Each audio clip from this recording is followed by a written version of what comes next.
Hello, welcome back to our math series.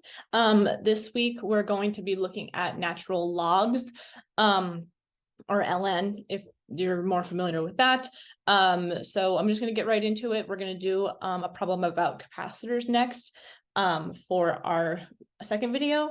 But let's start off with what ln is. So ln is one of those properties that you've probably seen a lot in physics or in your math classes, but you kind of don't know what it is.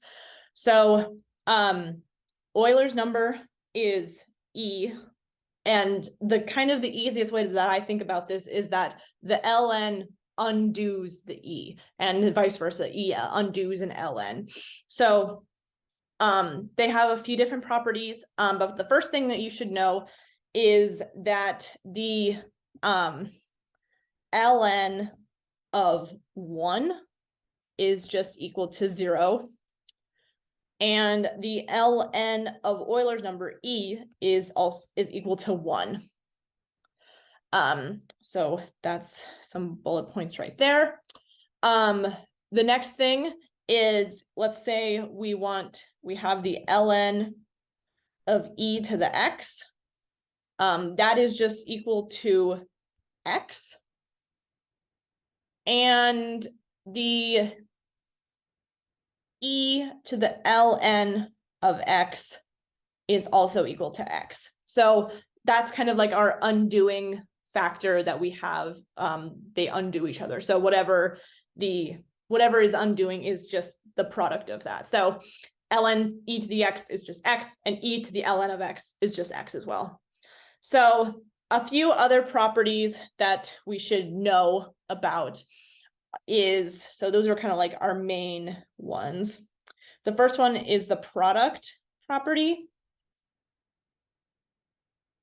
And this just says that if we have ln of A times B, we can write it in terms of the sum of these two. So it would be ln of A plus ln of B.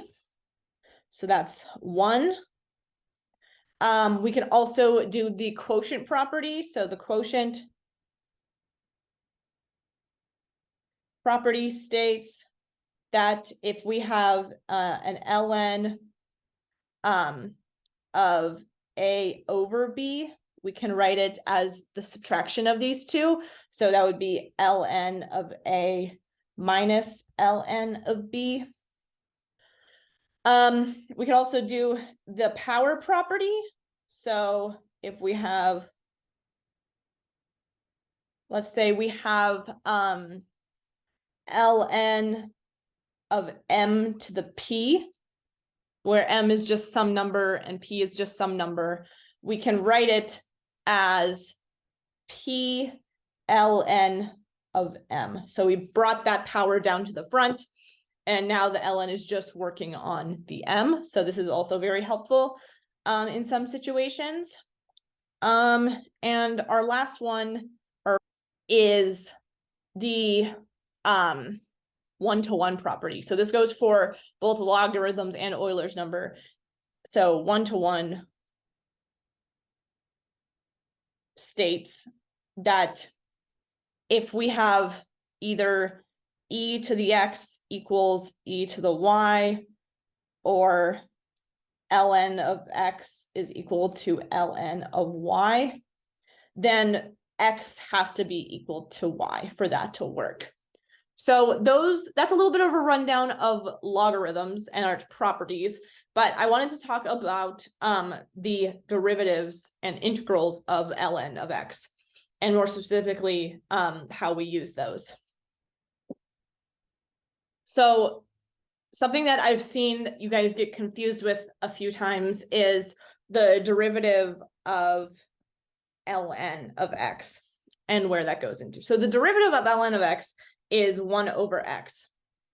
So it's also important to note that when we take the integral of 1 over x, this is equal to ln of x. So it's not the normally, if you see a power that maybe looks like this, normally we would do the power rule where x, we could rewrite this as x to the -2 dx, where then it would be, when we integrate this out, it would be -1/x. When we integrate 1/x², we would get -1/x. But if we were to integrate that again, we would get ln of x, because we anti-differentiate. So if we anti-differentiate 1/x, we get ln of x. So this is important because we see relationships of 1/r or 1/r squared all the time, and we have to know the difference between when to use the ln of x and when to use our power function rule. So if you see a problem that says, like, if c is a constant and it's 1/r dr, then this is not going to be the next derivative, or the next this is not just going to equal 1, because if we did r to the -1 and then we have to add 1, we'd get +1, which equals r to the 0, which is just 1. So we can't use that because we still have a relationship between the radius of wherever we are to our point masses or our point whatever. So we can't just use our power rule for this. We have to use the notion that 1/x, the integral of that, is equal to ln of x plus c, if you want to get on me for that. But this is very important to remember. So we're going to use that in our next example for the capacitors.